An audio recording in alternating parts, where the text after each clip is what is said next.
Capítulo 7. La ciudad que nace de la razón. Nuestro recorrido arranca en la política y concluye con ella, dado que es en la definición del estado ideal donde confluyen todas las enseñanzas platónicas acerca del alma, la razón y las ideas. La ciudad justa platónica nace de la razón, cultiva el alma de sus ciudadanos y participa de la justicia y el bien.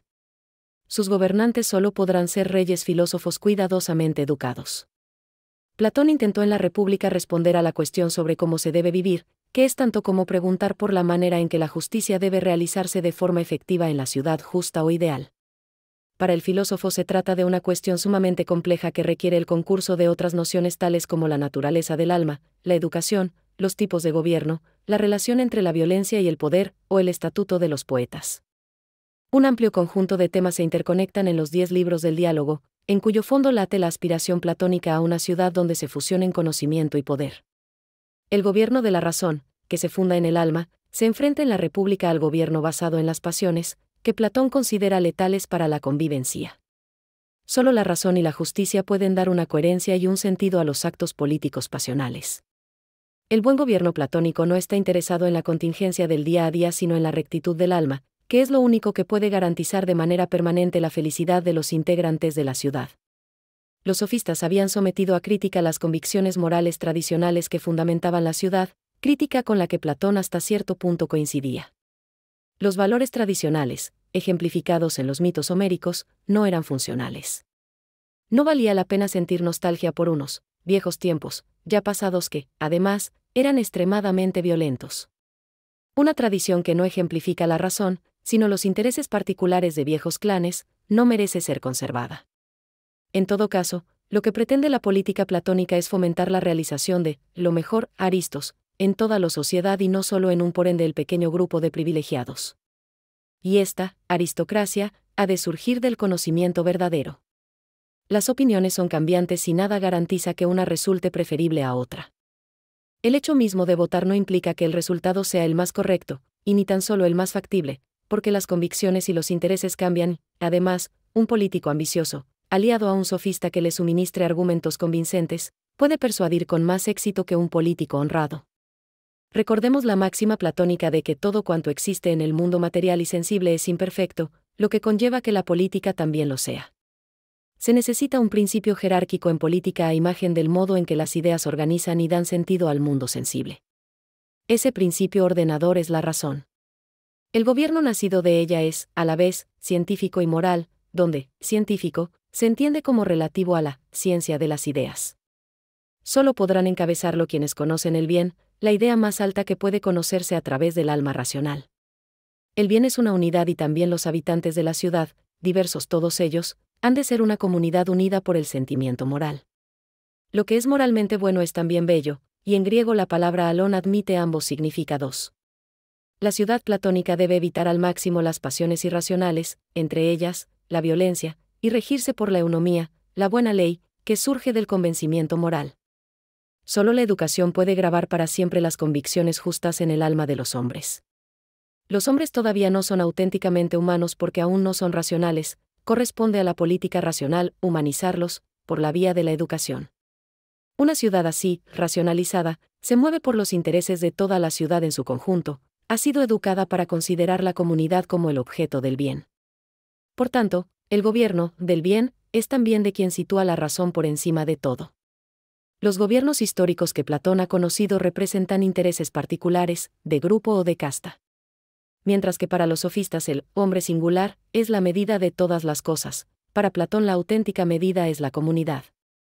Cuando se ha vivido en una sociedad de luchas entre partidos e intereses, como la Atenas de Platón, es comprensible que la ciudad perfecta busque una unidad de fondo. De hecho, la República está tanto o más interesada en la aplicación de principios filosóficos para la construcción de la ciudad perfecta que en la discusión abstracta de dichos principios. Que una ciudad así no haya existido jamás no es, por cierto, un argumento que Platón considere válido a la hora de cuestionar su propuesta. El diálogo se compone de 10 libros. El libro primero se ocupa del problema de la justicia desde el punto de vista, en cierto modo, individual. ¿Consiste la justicia en dar a cada uno lo que se debe? ¿Es la justicia el dominio del más fuerte? Los libros segundo, tercero y cuarto abordan el problema de la justicia desde la perspectiva de la ciudad justa, plasmada en cuestiones concretas tales como que constituye una ciudad sana, en oposición a la ciudad lujosa y corrupta. Y cómo escoger a quienes han de custodiar la ciudad. Los libros quinto, sexto y séptimo reflexionan sobre el rol necesario de la educación para la realización efectiva de la justicia, e incluye discusiones acerca de la igualdad entre hombres y mujeres, la figura del filósofo rey y sus cualidades específicas, o la contemplación del bien. En esta sección está incluido el célebre mito de la caverna. Los libros octavo y noveno alertan sobre la degradación de la justicia en la ciudad, y el décimo y último presenta la conclusión y trata de la relación específica entre justicia y alma, incluido el más allá, ejemplificado en el mito de También contiene esta parte la célebre condena platónica de la poesía y el arte. La naturaleza y el origen de la justicia. El libro y de la República fue escrito mucho antes que los otros 9 y constituye una extensa réplica a la tesis de la sofística sobre la justicia. Esta tesis, puesta en boca de Trasímaco, sostiene que lo justo es lo que conviene al más fuerte.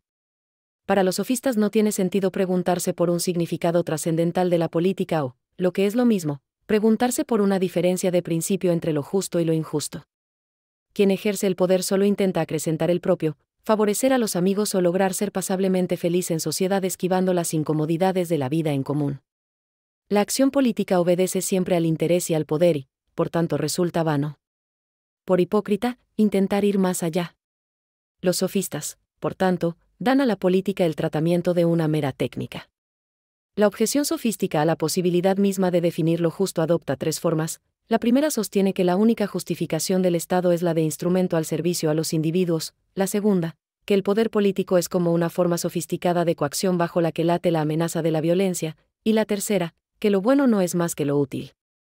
La máxima sofista que se deriva de estos principios, perjudicar a los injustos y beneficiar a los justos, puede parecer loable a primera vista, pero hay que tener en cuenta que la maldad de un partido no garantiza necesariamente la bondad de quienes se le oponen y que, en cualquier caso, una bondad que solo se apoya en la utilidad podría resultar interesada.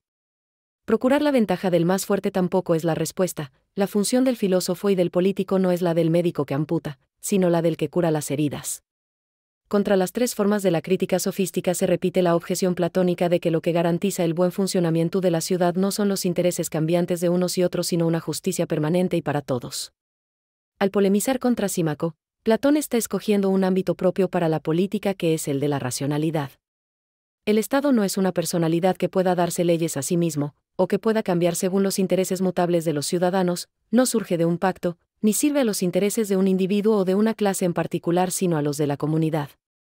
La justicia no puede comprenderse al margen del Estado racional, de hecho, el Estado platónico encama la racionalidad y, por eso mismo, Estado y justicia son, en Platón, sinónimos. 2 metáforas sobre la justicia, el buen pastor y el estado sano. Los pastores y los boyeros atienden al bien de las ovejas y de las vacas y las engordan, arguye Trasímaco, solo porque así pueden enviarlas en mejores condiciones al matadero. La política para un sofista es solo eso, sacar provecho de los humanos, como el pastor lo hace de su rebaño. Así, cuando se trata de pagar impuestos, dice Trasímaco, el justo paga más y el injusto, menos.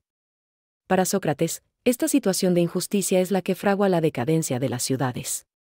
La función del buen pastor es la de apacentar el rebaño, no la de diezmarlo. Platón no desdeñaba el argumento según el cual lo bueno se confunde con lo más útil para una mayor cantidad de personas, la tercera objeción sofística. Simplemente, creía importante matizar que quien conoce lo que es útil no lo confunde con lo estratégico e inmediato, sino que busca una utilidad capaz de perdurar en el tiempo.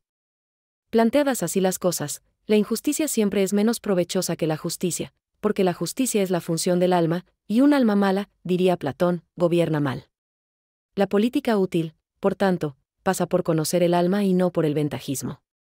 La tesis platónica del político como buen pastor, que a su vez hunde sus raíces en la mitología clásica, es una de las que se adaptó con mayor éxito a la tradición cristiana. Ha tenido una gran importancia en la política moderna como modelo para el rey prudente. El poder sobre el vulgo que ejerce el obispo o el monarca se justifica como gobierno paternal del sabio preocupado por asegurar las condiciones de vida de las gentes y su salvación eterna. Esta concepción pastoral de la política no pone énfasis en la defensa del territorio, sino en el dominio sobre el alma y los sentimientos. Otra conocida metáfora del mismo libro segundo, la contraposición entre el estado sano y el estado enfermo, ayuda a comprender por qué la justicia es la virtud nuclear de la política platónica. La ciudad ha nacido estrictamente hablando porque nadie se basta a sí mismo, o por decirlo en vocabulario platónico, nadie es autárquico. 3 necesidades humanas básicas, la comida, la vivienda y el vestido, exigen que los humanos colaboren entre sí no solo a la hora de satisfacerlas sino también para asegurar su provisión en caso de conflicto armado. Los habitantes de una ciudad autárquica no tendrían hijos por encima de sus recursos, para precaverse de la pobreza y de la guerra. Un estado de ese tipo, un estado sano según Platón, es un estado mínimo, igualitario pero de pura subsistencia, y tan extremo en su austeridad que Glaucón, uno de los participantes en el diálogo, lo denomina estado de cerdos por su total falta de refinamiento. Dice Platón de los ciudadanos de tal estado que cocinarán con sal, oliva y queso, y hervirán con cebolla y legumbres como las que se hierven en el campo. Y a manera de postre, les serviremos higos, garbanzos y habas, así como bayas de mirto y bellotas, que tostarán al fuego, bebiendo moderadamente. De este modo pasarán la vida en paz y con salud y será natural que lleguen a la vejez y transmitan a su descendencia una manera de vivir semejante. Si en un tal estado la ley es importante, su contrario, el estado enfermo, febril, según el filósofo, aquel entregado al lujo y al refinamiento, hace imprescindible que se adopten medidas de equidad tendentes a compensar las crecientes diferencias entre grupos sociales. Si en la sociedad ha de haber manjares, perfumes, incienso, cortesanas y golosinas, e incluso pintura, bordado, oro, marfil y todo lo demás, habrá que agrandar el estado y hacerlo más complejo. Platón no deja de observar que en un estado con lujo hay más gente enferma y se necesitan más médicos que en uno austero. Con esa complejidad y las guerras resultantes de querer poseer ese lujo, la justicia se erige como la única virtud que ha de permitir que una comunidad así sobreviva a las tensiones internas y externas. Necesitará de guerreros que sean mansos con sus compatriotas y feroces irente a los enemigos y productores cada vez más especializados que, por eso mismo, pueden acabar chantajeando al resto. Uno y otro estado, pues, necesitan que quienes viven en la ciudad se esfuercen en practicar la justicia, la cual, entendida al modo de Platón, no consiste en dar lo mismo a cada uno sino a dar a cada clase aquello que sea necesario para mantener el equilibrio general. Ahora bien, la justicia de por sí no es suficiente. En la teoría platónica, la ley justa ha de ir acompañada del esfuerzo de cada individuo particular por mejorar su alma a la luz de las ideas y del bien. De eso trata la más célebre alegoría jamás escrita por Platón, el mito de la caverna, incluido en el libro séptimo. De las tinieblas a la luz. El mito de la caverna ejemplifica la tesis de la ascensión al conocimiento de las ideas. Está implícita en ella la importancia que Platón concede a la educación de los gobernantes de la ciudad, quienes habrán de vivir un difícil ascenso de las tinieblas a la luz. Una vez realizado este arduo proceso de aprendizaje podrán dirigir el Estado con un alma perfeccionada y conocedora del bien.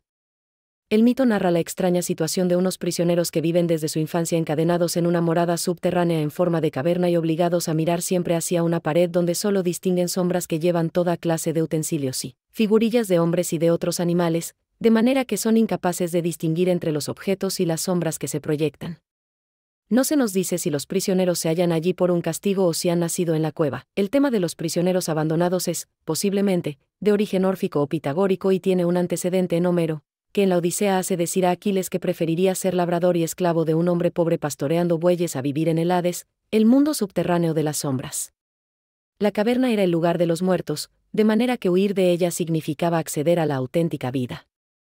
En Platón la caverna representaba la condición humana, un escape para todo aquel que vive solo en la apariencia. Los prisioneros, según Platón, son como nosotros. Nuestra alma está siempre en el cuerpo como los prisioneros en una cárcel. En esta situación, uno de ellos es liberado y se le fuerza a levantarse de repente, a volver el cuello y a marchar mirando hacia la luz. La confusión y el miedo del prisionero liberado lo lleva a dudar de sí mismo, como sucede cuando a uno de nosotros se le rompe, por algún azar de la vida, el esquema de opiniones tradicionales que había venido sustentando. El prisionero, escribe Platón, se siente en dificultades y cree que las cosas que antes veía eran más verdaderas que las que ve ahora. Conocer es un proceso difícil porque exige purificar el alma prescindiendo de la comodidad y de los mecanismos aprendidos del cuerpo, que ofrecen estabilidad emocional por mucho que desemboquen en el autoengaño.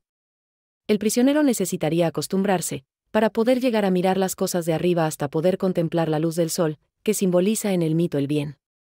El bien confiere realidad y luz a las cosas que conocemos y equivale a la claridad del conocimiento. Quien lo conozca no se confundirá nunca más, ni tomará el camino errado de las opiniones, porque dispondrá de un criterio para valorar la verdad y la justicia. Desde el bien todas las demás ideas cobran un orden y un sentido en la medida en que participan de él. El bien, como el sol, no crea nada, pero lo ilumina todo y lo vuelve comprensible. El criterio de la mayor o menor perfección de las cosas es su relación con el bien y eso vale tanto para el conocimiento político como para cualquier otro. El sol es lo que gobierna todo el ámbito visible y que de algún modo es la causa de las cosas, pero reconocerlo como tal exige un esfuerzo que no está al alcance de cualquiera. La condición para conocerlo ha sido el sufrimiento, pero la recompensa es conocer el criterio de la belleza y la verdad perfectas. De ahí la felicidad que embarga al prisionero liberado y la piedad que experimenta hacia sus antiguos compañeros de cautiverio. Pero el mito de la caverna no acaba en el triunfo del conocimiento sobre la opinión y en la contemplación estática del bien. El prisionero liberado no se queda fascinado ante la luz, ni abrumado en la contemplación. Una vez conocida la luz del sol y la idea de bien, siente la necesidad de compartirlo. Puede creer que padecería cualquier cosa antes que soportar su vida anterior de encarcelado, pero también siente la obligación de compartir lo que sabe con los prisioneros de la caverna, quienes, por su parte, lo desprecian y creen que el sabio por haber subido hasta lo alto se había estropeado los ojos. La pregunta final que hace Sócrates a su interlocutor es terrible: si el hombre que ha conocido la luz del sol intentase desatar a los prisioneros, ¿no lo matarían si pudieran tenerlo entre sus manos? Es difícil no creer que Platón alude aquí, por boca del personaje, al trágico final del hombre de carne y hueso. El mito de la caverna permite una gran cantidad de interpretaciones, en la medida en que el ascenso del alma hacia la idea de bien no es solo una cuestión de conocimiento, ámbito de la filosofía abstracta, o de virtud, ámbito de lo político o público, sino de ambos. La explicación ofrecida bajo la luz de la teoría del conocimiento es complementaria a la ofrecida bajo la luz de la moral, el conocimiento del bien. Y las ideas solo tienen sentido cuando son compartidas, como hacía Sócrates. El doloroso esfuerzo humano por el conocimiento es personal y público a la vez. El mito nos explica cuál es la auténtica realidad, el bien, y cómo lo conocemos, por el perfeccionamiento del alma que progresa del mundo sensible al inteligible. Tiene, por consiguiente, un contenido metafísico, en tanto que revelación del sentido último y trascendente de la realidad. Pero también hay en él una reflexión de signo ético sobre el papel de la educación en la correcta orientación de la vida humana, que no es otra que liberarse de las cadenas de la opinión y del error. Todos esos aspectos son complementarios, dado que conocer no es sino un volverse del alma desde un día nocturno, sic, hasta uno verdadero, o sea, de un camino de ascenso hacia lo que es, camino al que correctamente llamamos filosofía. Una vida sin conocimiento, como podría ser una vida dedicada a la política entendida como gestión de intereses al modo de los sofistas, es vana. Pero de todas las interpretaciones del mito, Platón privilegió la política. Solo quien ha contemplado el bien puede ser el educador de la ciudad justa. Hay que llevar al poder a quienes son realmente ricos, no en oro sino en la riqueza que hace la felicidad, una vida virtuosa y sabia, y desde allí, permitirles educar a los hombres en esa verdad. Evitar que el Estado sea asaltado por políticos demagogos y ladrones, o en términos platónicos, por dioseros y necesitados de bienes privados, exige situar la idea de bien como modelo del gobierno. Hay que hacer lo posible para que los mejores, los que conocen las ideas y son capaces de practicar el autodominio de las pasiones, no se alejen de la política, por mucho que ésta no pueda ser nunca tan perfecta como las ideas. Solo el alma justa puede alcanzar el nivel de conocimiento adecuado a la complejidad de la tarea política. La política así entendida exige un tipo especial de gobernante, el filósofo rey. En el mito de la caverna, por tanto, Platón definió el modelo, el objeto y el sujeto de la filosofía práctica. El modelo es el bien, el objeto es la ciudad y el sujeto que ha de llevar a cabo la unión del saber y el poder es el filósofo rey. La rica simbología de un mito imperecedero. La caverna en sí representa el mundo sensible y el exterior de la caverna, el de las ideas. Así, el sol del exterior es el bien, la idea suprema que ilumina la realidad en su conjunto. La llama en el interior de la caverna es el sol del mundo sensible, y las sombras que genera son nuestras percepciones de los seres y objetos de dicho mundo, los cuales, aunque nos parezcan reales, no son sino imitaciones. Los prisioneros son la totalidad del género humano, encadenados por la apariencia. El prisionero que se libera es un alma que pugna por ascender a las ideas mediante un arduo proceso de conocimiento. Las cosas naturales que el prisionero percibe fuera de la caverna son ya las ideas, de las que los objetos matemáticos son embriones, y a partir de ellas se puede intuir que el bien es lo que da unidad y sentido a todo el conocimiento. Al margen de la simbología propiamente platónica, algunos autores cristianos han identificado la caverna con la caída del hombre en el pecado y el ascenso a la idea de bien con la ascensión del alma hacia Dios. La línea y el sol. El mito de la caverna culmina una secuencia de alegorías con las cuales forma un conjunto que constituye el esqueleto de la metafísica platónica y la expresión más cercana a una teoría completa de las ideas, la alegoría de la idea de bien y la del símil de la línea. En la primera se traza un paralelismo simbólico entre el sol que todo lo ilumina y la idea suprema que impregna a todas las otras y las hace posibles, la de bien. En la segunda se discute de forma muy abstracta las diferencias entre el mundo sensible, sujeto a la opinión o doxa, y el mundo inteligible, objeto de la ciencia o episteme. Sócrates pide a su interlocutor, Glaucón, que imagine esta división como una muesca en una línea. En una segunda subdivisión, el mundo sensible quedaría dividido en imágenes y las cosas reales que dichas imágenes representan, y el mundo inteligible, entre las entidades matemáticas, que necesitan apoyarse en representaciones, y las ideas morales y metafísicas, que no. La ciudad renovada y el filósofo rey. Platón tenía una pésima opinión sobre los hombres tomados de uno en uno. Forman parte de la condición humana la discordia civil, la pugna entre intereses contrapuestos y otras insuficiencias inherentes a su naturaleza. En el libro Una de las leyes observó que los hombres, en público todos son enemigos de todos y en privado cada uno es enemigo de sí mismo. Al fin y al cabo no somos un rebaño gobernado por dioses, sino mortales imperfectos, gobernados por hombres imperfectos y la figura de un pastor divino es demasiado grande para parangonarla con un rey. Por lo tanto, educar a los gobernantes en la justicia es una necesidad conceptual y práctica. La ciudad se corrompe cuando se rompe el vínculo que une a los gobernantes con su propia alma, es decir, cuando se gobierna ignorando las ideas y específicamente cuando se menosprecia el conocimiento del bien. Sin ley y orden y sin conocimiento del bien, no hay ciudad. Un gobierno justo es el que pone las condiciones que permiten que cada cual sea capaz de vencer, en la lucha que se lleva a cabo en su propia alma, la miseria y la pequeñez intelectual y moral. El gobierno justo busca que cada miembro de la ciudad opte por el bien en beneficio de la comunidad. Eso es tanto como decir que, para que exista una ciudad justa cada alma debe ser educada, y las tendencias egoístas e insolidarias han de ser cortadas de raíz. Ser dueño de uno mismo, por usar la expresión de Platón en la República, significa controlar los placeres y apetitos y superar la subjetividad y las imperfecciones de cada cual. Pero eso solo es posible mediante una organización racional del Estado.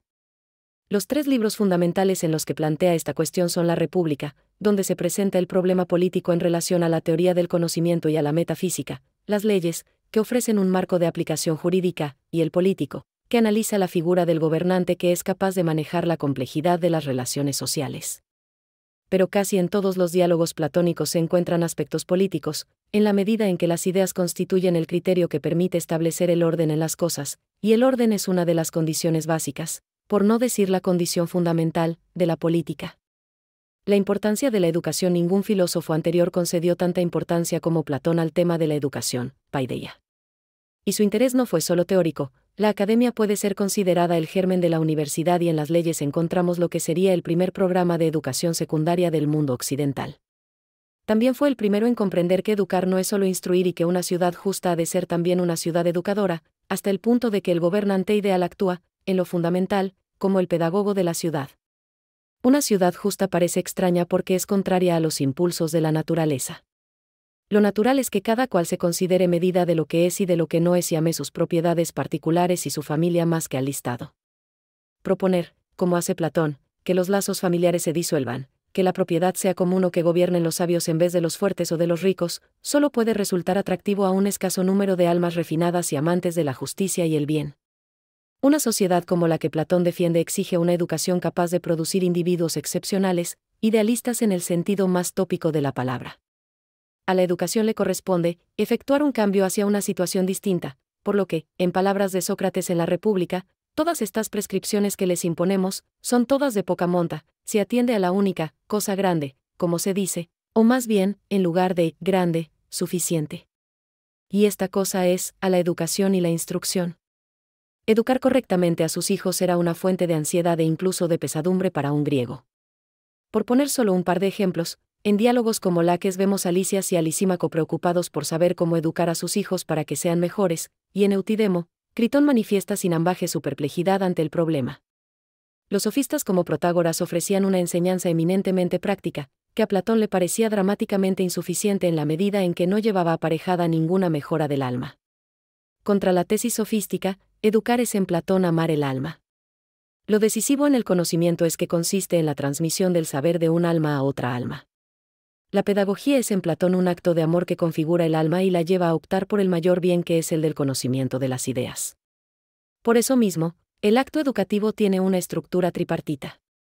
No es que el discípulo ame al maestro y viceversa, sino que ambos aman el saber y por eso se complementan.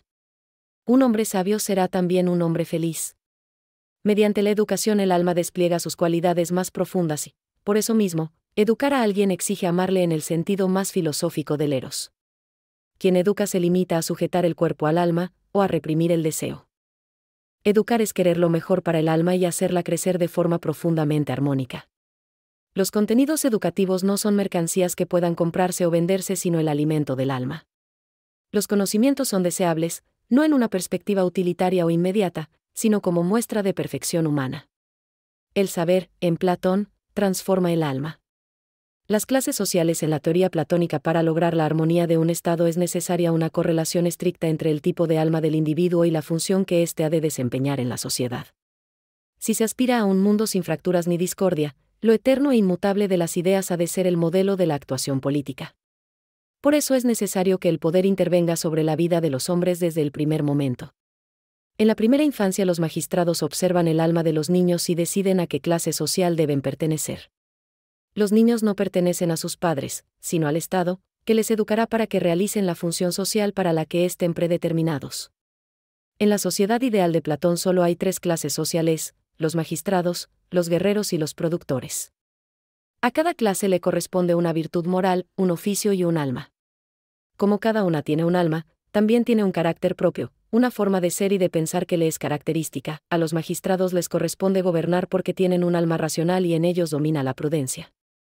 Los defensores de la ciudad tienen un alma irascible que es toda ella timos, y mientras que los productores de alimentos y servicios, que tienen un alma puramente sensual, han de ser personas moderadas y con autodominio. Los guerreros, específicamente, debían ser formados con esmero porque de ellos depende la estabilidad del Estado. Su educación, que empieza incluso antes de su mismo nacimiento dado que la eugenesia es legal en el Estado platónico, se prolonga hasta la jubilación. Su fortaleza ha de combinarse con la moderación y la disciplina de los obreros. No es casualidad que en el político se compare al gobernante con un buen tejedor. Cuando cada alma encuentra su lugar adecuado y realiza la función que le es propia, se está viviendo en una ciudad justa. Esta ciudad no se funda solo en una constatación que podríamos denominar psicológica y que afirma que a cada carácter le corresponde una función. Se trata sobre todo de responder al reto de la justicia. Si es justo dar a cada cual lo que le corresponde, entonces es justo que a capacidades y funciones diversas le correspondan formas de vida y derechos distintos. La justicia, entendida al modo platónico, no deriva de las situaciones sociales, inevitablemente desiguales, sino de un principio unificador y eterno que es el alma. La división de la ciudad en tres clases obedece a la estructura misma de la psique humana. Los humanos pensamos, nos agredimos y tenemos deseos, y lo mismo ocurre en el Estado. Hay tres clases sociales como hay tres fuerzas que pugnan en nuestro interior. De la misma manera que nuestros impulsos racionales alternan con momentos de timos agresivo y con la pereza, también el Estado ha de integrar esos tres momentos o tendencias mediante sutiles contrapesos. La ciudad ha de hablar con una sola voz, y no escindida en grupos de intereses distintos. Solo recuperando el sentido de lo colectivo, desde los primeros pasos de los futuros ciudadanos, se puede construir una ciudad justa. Por ello, el esfuerzo principal de todo gobernante debe consistir en lograr que los ciudadanos pierdan de vista sus intereses personales o familiares para centrarse en la construcción y defensa de la ciudad. La ley enunciada a tal efecto es superior a la voluntad individual y los ciudadanos tienen que creer que posee un valor universal e indudable. En las leyes, Platón llegó a decir que las leyes son sagradas, intocables, no se pueden discutir. La ley debe poner orden en la ciudad en el sentido de que tiene que indicar a cada ciudadano cuál es su lugar en construcción de la ciudad. Es por esa necesidad de orden que, como ya se explica en un capítulo anterior, en el estado de Platón no hay lugar para poetas ni pintores, aunque sí para escultores religiosos, profesión que, por cierto, ejerció Sofronisco, el padre de Sócrates. Hay que expulsar a los artistas porque colocan los sentimientos en el lugar que solo puede ocupar la razón y de esa manera introducen el caos. Representar Antígona, por ejemplo, significa poner en escena, ante los ojos de toda la ciudad, a dos hermanos que se odian y se matan, y ofrece un ejemplo terrible para la convivencia. Nunca un ciudadano, afirma Platón en la República, ha de considerar a otro como su enemigo. El arte, además, engaña porque nos hace creer que existe belleza en el mundo sensible cuando la única belleza real es inteligible, solo las ideas son bellas. Todo ello exige del político una habilidad excepcional, una fuerza que no es física sino moral. Le corresponde él ni más ni menos que la difícil tarea de equilibrar los deseos de las almas y de las clases sociales, y eso tiene algo de esfuerzo divino. Los regímenes políticos y la crítica a la democracia. La analogía entre la ciudad y el alma se cumple también en los regímenes políticos. Según Platón existen 5 modelos posibles de gobierno. El que mejor expresa la idea de bien y por tanto es el más perfecto es la aristocracia, mientras que los más imperfectos son la democracia y la tiranía. En un término medio de la escala estarían la timocracia y la oligarquía, respectivamente, el gobierno de los militares y el de los ricos. Cada uno de estos regímenes está regulado por leyes específicas y tiene su propia jerarquía y modelo educativo, pero ninguno es capaz de estabilizar la sociedad.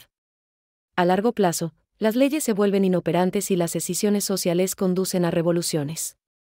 El ciclo de los gobiernos empieza por la aristocracia. En griego, aristo significa el mejor. La aristocracia es, pues, el gobierno de los mejores, que no son necesariamente un grupo hereditario sino el de los competentes. De entre los magistrados que, por naturaleza y educación, tienen de por sí el alma mejor, destaca el filósofo rey. Esta figura necesita de un periodo de educación de 50 años para lograr la visión de conjunto imprescindible. Si gobernase este hombre regio, se produciría una síntesis entre racionalidad y virtud. Esa coincidencia entre la ciudad terrestre y la de las ideas es difícil por defectos en la educación de los magistrados, en concreto, por errores en el análisis del alma de los niños que algún día han de estar en su lugar. A la aristocracia le sucede entonces la timocracia. Se trata también de un tipo de gobierno aristocrático pero en su caso limitado al carácter vigoroso y militar. Es el tipo de gobierno espartano, poco refinado, autoritario y ambicioso. De los militares no se puede esperar auténtica virtud, sino tan solo honor. La parte racional y la parte irascible del alma casan mal, porque el valor físico no soporta ser controlado por la razón y la cultura. La violencia impregna las relaciones humanas y el gobierno de los militares degenera en belicosidad y venalidad. Los guerreros pretenden gobernar la ciudad como si se tratara de un cuartel y esto provoca injusticias. La situación provoca una revolución que abre las puertas a la oligarquía. Oligarquía, del griego oligos, pocos, es el gobierno de los ricos, la plutocracia. Los ricos son siempre una minoría que pretende disimular su falta de valores morales con la exhibición del dinero. Los ricos son siempre egoístas, pretenden ser cada vez más ricos y eso hace que los pobres empeoren su condición. La sociedad se divide entre propietarios y desposeídos y la desigualdad es la norma. La oligarquía crea resentimiento entre los desfavorecidos y ociosidad entre los hijos de los ricos, muchos de los cuales acaban arruinados por su propia incapacidad. La oligarquía genera una nueva revolución como consecuencia de la cual aparece la democracia, el gran tema de debate del platonismo. Democracia es, etimológicamente, el poder del pueblo, entendido como igualdad ante la ley. Un demos o pueblo no es equivalente a laos, muchedumbre, sino que implica una estructura legal y organizativa. La democracia es, en Platón, un gobierno sin alma, un gobierno sofista en tanto que manipula la verdad, desprecia la virtud y, en definitiva, no es capaz de producir más que apariencia. Como se dice en el libro Uveni de la República, en un estado así abunda la libertad, particularmente la libertad de palabra, y la libertad de hacer en el Estado lo que a cada uno le viene en gana pero, al mismo tiempo, florece el descontrol y se hace imposible la educación, pues el gobierno no atiende a la opinión mejor sino al parecer de la mayoría. En semejante estado, afirma Platón, nadie se preocupa por la verdad sino que el maestro teme y adula a los alumnos y los alumnos hacen caso omiso a los maestros. Este desdén hacia los principios es un obstáculo insalvable para quien pretenda actuar virtuosamente, lo que en el Menexeno Platón denominó homofilia, amor por la igualdad, y que en definitiva vendría a consistir en un gobierno en el que una minoría halaga a la masa, era el modelo de Pericles, el que había conducido a Atenas a la derrota frente a Esparta. Es un régimen basado en la opinión pública, que invierte los valores de manera que toma la anarquía por libertad y el pudor por estupidez. Platón somete a este régimen a varias críticas. En primer lugar, cuando gobierna todo el mundo es como si no gobernara nadie, no hay orden en una ciudad que no admite jerarquía. En segundo lugar, en una democracia no gobierna el mejor sino el más popular, es el reino de los sofistas, el reino de las opiniones y no del saber. Del simple hecho de haber sido votado no se sigue que alguien tenga la capacidad real para ejercer un cargo y, por lo tanto, la democracia resulta simplemente ineficaz. Del mismo modo que quien debe gobernar una nave es un capitán experto, la nave del Estado debe ser también gobernada por quien mejor conoce las ideas. En una democracia todo el mundo tiene el mismo derecho porque el voto es independiente del conocimiento. Cuestiones que afectan a todo el mundo son decididas, en última instancia, por ignorantes. A la homofilia, que instaura un orden falso, hay que contraponer una fortaleza de convicciones de la que una democracia carece. Todo ello, unido a un exceso de libertad, provoca, nuevamente, una situación de desorden. Este estasis o guerra civil es el destino último de los gobiernos democráticos y se salda con la irrupción de una tiranía o dictadura. La dictadura es el gobierno más injusto. Aparece como consecuencia de la degradación de la democracia, cuando un demagogo astuto se erige en tribuno del pueblo y logra hacerse con el favor de una clientela política con medidas, tales como la abolición de las deudas, el reparto de tierras o la muerte y el exilio de los ricos. El tirano seduce y se impone violentamente mediante un golpe de Estado y, cuando el pueblo se levanta contra él, instaura el terror generalizado. En la tiranía el gobernante no tiene ningún conocimiento ni virtud, no hay otro tipo de ley que no sea su voluntad. Envidioso, desleal, injusto, carente de amigos, sacruego, anfitrión y nutriente de toda maldad, y a consecuencia de todo esto, infortunado al máximo, el tirano es, en el fondo, un hombre profundamente desgraciado. Llegados a este punto todo es posible, incluso que, como Dionisio el Viejo, el tirano se interese por la filosofía. Platón planteó el tema de la decadencia de los regímenes políticos de una manera muy original. Postuló que los gobiernos caen por sus propios errores, un proceso que toma la forma de una corrupción interna. Un régimen político se pudre desde dentro, como consecuencia de lo cual sus enemigos le derrotan. Un gobierno virtuoso tendería así a consolidarse mientras que un gobierno degenerado, a causa de su corrupción, tenderá a derrumbarse. Esa sigue siendo hoy una de las leyes básicas de la acción política. Platón creía que los regímenes políticos se suceden unos a otros de una manera cíclica. Su época era la de la decadencia tiránica, había que preparar la llegada del filósofo rey. La figura del filósofo rey. La expresión filósofo rey, como tal, no aparece en la República, y se utiliza solo porque así lo marca la tradición filosófica. Lo que sí escribe Platón es que los filósofos le han de gobernar, y detalla cómo deben ser educados para tal fin. El filósofo rey es el mejor gobernante porque une la sabiduría con el poder político. Solo quien conoce la idea de bien puede practicarla, promulgando buenas leyes y estableciendo la justicia. De igual manera que navegar o curar las enfermedades no está al alcance de todos sino solo de los que han estudiado para ello, lo mismo sucede con quien debe gobernar. El filósofo, que es el especialista en la armonía del conjunto y en la idea de bien, es quien mejor capacitado está para dar unidad a la ciudad. La teoría del alma es indispensable para gobernar porque es necesario que haya una armonía entre la forma de ser profunda del hombre, su alma, y la actuación política. El filósofo, que no se pierde en el mundo de las imágenes y las sombras de las cosas sensibles, ha superado las opiniones, la caverna, y, además, al haber sido educado como los buenos soldados, no conoce el miedo que tantas veces paraliza a los intelectuales. El deseo de conocer supera en él al deseo de poseer. Acostumbramos a pensar en el sabio como alguien que vive ensimismado y ajeno a la ciudad, pero según nos dice Platón, el auténtico sentido del conocimiento es ayudar a que los hombres vivan mejor. El filósofo rey organiza la ciudad para que cada cual ejerza su función de acuerdo con el alma que le es propia, lo que redunda en la felicidad de todos. Por ese supremo objetivo sale el filósofo de la caverna y por él murió Sócrates, el sabio por excelencia. En el filósofo rey se produce una síntesis de dos elementos centrales en Platón, el autoritarismo y el intelectualismo. En la ciudad justa la autoridad no debe estar en manos del más rico, del más popular ni del más violento, sino de quien más y mejor conoce. La política no es un oficio. En la antigua Grecia el mismo concepto de oficio era considerado poco noble, pero, si la entendiésemos como tal, debería estar reservada a las almas racionales y sabias. En resumen, el argumento en favor del filósofo rey podría descomponerse así. 1. Podemos conocer el bien de forma objetiva.